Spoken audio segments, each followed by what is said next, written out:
Product of వెక్టార్స్లో మనం ఒక problem చూద్దాం. సో గివెన్ 2 వెక్టార్స్ ఇచ్చారు. ఏ బార్ ఇచ్చారంటే 2i bar plus J bar minus J bar plus K bar and be bar ఇచ్చారు.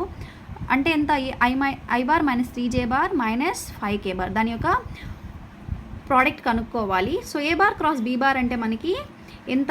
So formula ప్రకారం cross product కనుక్కోవాలంటే debt calculate చేద్దాం. So ఇక్కడ ఏమున్నాయి? ఐజేకే. సో ఐజేకే రాసుకుంటాం. ఐకి ఎంత ఉంది? 2, జేకి -1, కేకి 1. సో ఇంకా బీలో 1 -3 -5 రాసుకుంటాం అండ్ డెట్ క్యాలిక్యులేట్ చేద్దాం. సో ఫస్ట్ ఐ తీసుకుంటే ఎంత వస్తుంది? -1 × -5 5.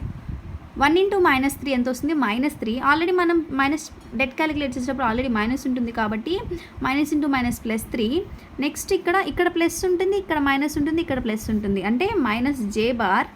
నెక్స్ట్ దీని తీసేసి ఏముంటుంది? 2 × -5 అంటే -10. 1 × 1 1. సో ఆల్రెడీ డెట్ కనుక్కునేటప్పుడు మైనస్ పెడతాం. నెక్స్ట్ ఇంకేముంటుంది? ప్లస్ కే బార్ ఇంటూ 2 × -3 -6. 1 × -1 ఎంత? -1. ఆల్రెడీ మైనస్ ఉంటుంది కాబట్టి -(-) -1 ఎంత? +1. సో ఐ బార్ 5 + 3 ఎంత? 8. 8 × I bar 8i bar minus ఇక్కడ ఎంత వస్తుంది? -10 -11 అంటే -1 అంటే -11. ఆల్రెడీ ఇక్కడ మైనస్ ఉంది కాబట్టి -(-) ఎంత అవుతుంది? ప్లస్. సో +11j బార్ -6 + 1 ఎంత? -5. So -5k bar. సో ఇది నేమ్ కనుక్కోమన్నాడు. మోడ్ కూడా క్యాలిక్యులేట్ చేయమని. అంటే మనం ఏం చేయాలి? ఈజీగా వచ్చిన వెక్టార్ ఈక్వేషన్కి డెట్ కనుక్కుంటాం.